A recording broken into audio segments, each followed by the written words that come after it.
সন্ধে 7টা বাজে আরও একটা বৈঠক, এবং সেই বৈঠক হলো কেন্দ্রীয় বাহিনী নিয়ে। আমরা জানি মার্চে ভোট ঘোষণা হওয়ার কথা রয়েছে, তার আগে হাইকোর্টে প্রধান বিচারপতির নেতৃত্বে একটি বৈঠক, যেটা এসআইআর নিষ্পত্তিতে একেবারে চূড়ান্ত তৎপরতা, সেই বৈঠক শেষ হয়েছে।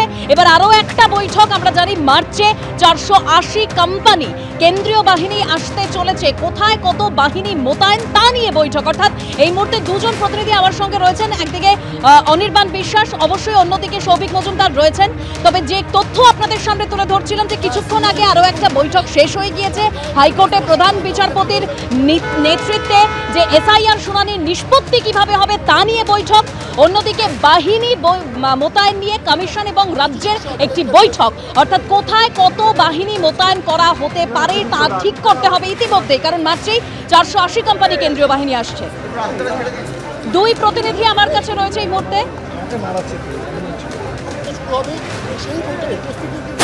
সিও দপ্তর থেকে অনির্বাণ বিশ্বাস, হাইকোর্ট থেকে সৌভিক মজুমদার আমার সঙ্গে রয়েছেন। সৌভিক, তোমার কাছে আসছি, তার আগে অনির্বাণ।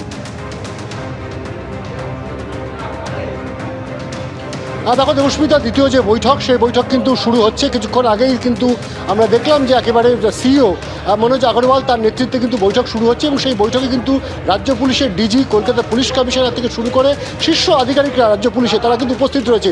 মূলত 1 মার্চ এবং 10 মার্চ যে দু দফায় প্রায় 480 কোম্পানি কেন্দ্রীয় বাহিনী আসতে চলেছে, সেই বাহিনীর ডিপ্লয়মেন্ট কী হবে, কোন জেলায় কত পরিমাণ বাহিনীর প্রয়োজন তা নিয়ে পুলিশ কী ভাবছে, এবং পুলিশের হাতে এই মুহূর্তে কত সংখ্যক বাহিনী রয়েছে যারা ভোটে কাজ করবার জন্য উপযুক্ত পর্যায়ে রয়েছে। স্বাভাবিকভাবে সেই সমস্ত রিপোর্ট নিয়ে কিন্তু আজকে পর্যালোচনা হবে।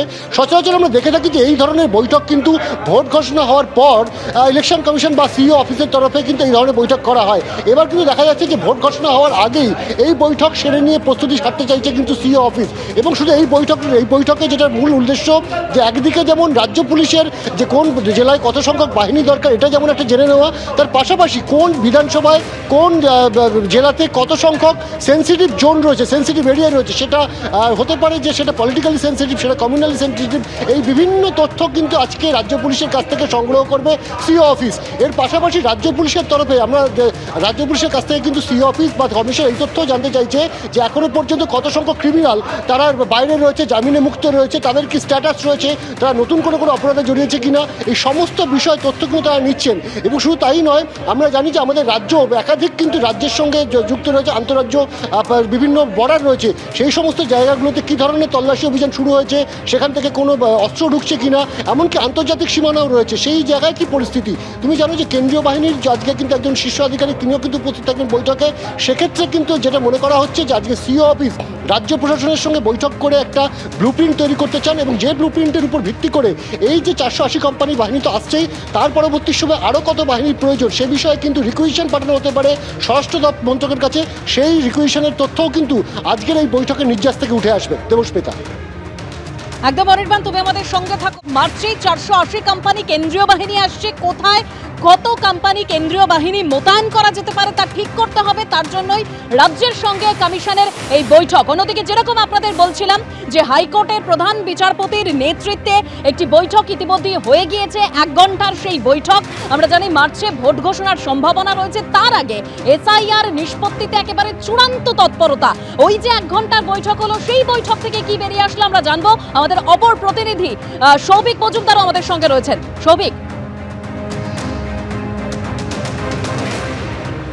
দেখো, তুমি জানো যে প্রায় 1 ঘন্টা সময় ধরে এই বৈঠক চলে, এবং এই বৈঠকের মূল যে আলোচ্য সূচি ছিল সেখানে আজকে থেকে প্রথম দিনের জন্য মাননীয় বিচারকরা তারা এই এসআইআর প্রক্রিয়ার সঙ্গে যুক্ত হয়ে কাজ শুরু করেছিলেন, কিন্তু প্রথম দিনের কাজের ক্ষেত্রেই বেশ কিছু বাধার সম্মুখীন হতে হয়েছিল। এবং তুমি জানো যে আজকে লগইন আইডি এবং এই যে পোর্টাল রয়েছে সেইটা নিয়ে বেশ কিছু টেকনিক্যাল সমস্যা হয়, এবং এই সমস্যাগুলো যদি কন্টিনিউ হয় সেক্ষেত্রে কিন্তু এইভাবে কাজ করা সেটা কিন্তু মুশকিলের হয়ে দাঁড়াবে।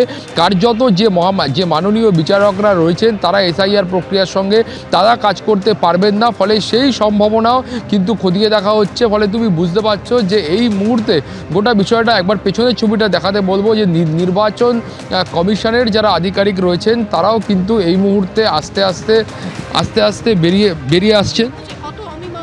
আমি যাচ্ছি অফিসে, সিইও অফিসে, ওখানে গিয়ে আমি চেক করবো কি আছে। একদম মিটিং করছিলাম। লগইন আইডি কি দেওয়া সম্ভব? হ্যাঁ লগইন আইডি দিয়ে দেওয়া হয়েছে। প্রায় 200-র কাছাকাছি লগইন আইডি দেওয়া হয়েছে। কাজ কি শুরু হলো? হ্যাঁ, কাজ শুরু হয়ে গেছে, কাজ শুরু হয়ে গেছে।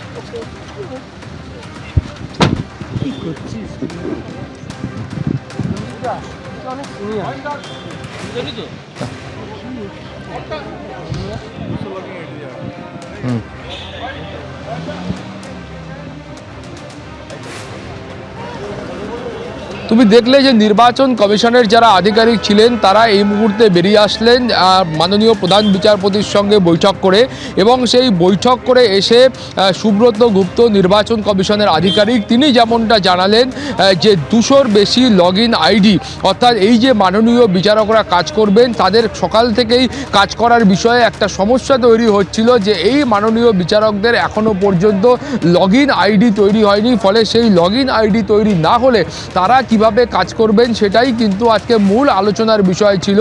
এবং যেমনটা নির্বাচন কমিশনের তরফ থেকে জানানো হলো যে 200-র বেশি, প্রায় 200-র বেশি লগ ইন আইডি ইতিমধ্যে তৈরি হয়ে গিয়েছে, ফলে এই এসআইআরের যে কাজ রয়েছে সেই কাজ কিন্তু ইতিমধ্যেই শুরু হয়ে গিয়েছে। অর্থাৎ যে প্রক্রিয়ার সঙ্গে পশ্চিমবঙ্গের বিচার বিভাগকে যুক্ত করা হয়েছিল, মাননীয় বিচারকদের যুক্ত করা হয়েছিল, সেই বিচারকদের জন্য এবার যে লগ ইন আইডি ছিল সেই লগ ইন আইডি কিন্তু খুলে দেওয়া হয়েছে।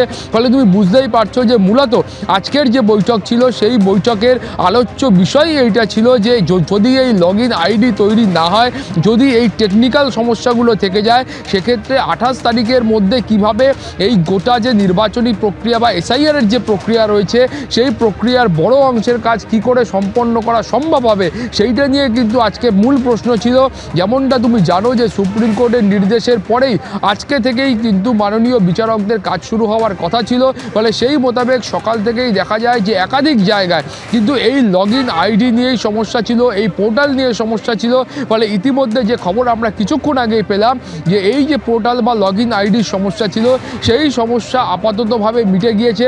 ফলে তারা এই লগ ইন আইডি এবং এই পোর্টালের সমস্যা মিটে যাওয়ার কারণে তারা আপাততভাবে কাজ শুরু করতে পারবেন, অর্থাৎ যে মাননীয় বিচারকরা রয়েছেন তারা কিন্তু কাজ শুরু করতে পারবেন। ফলে তুমি বুঝতে পারছো গোটা বিষয়টা যে সুপ্রিম কোর্টের একেবারে সরাসরি পর্যবেক্ষণে, সুপ্রিম কোর্টের পর্যবেক্ষণে এবং হাইকোর্টের যে গাইডলাইন রয়েছে সেই গাইডলাইন মেনে আপাততভাবে এই কাজ হচ্ছে।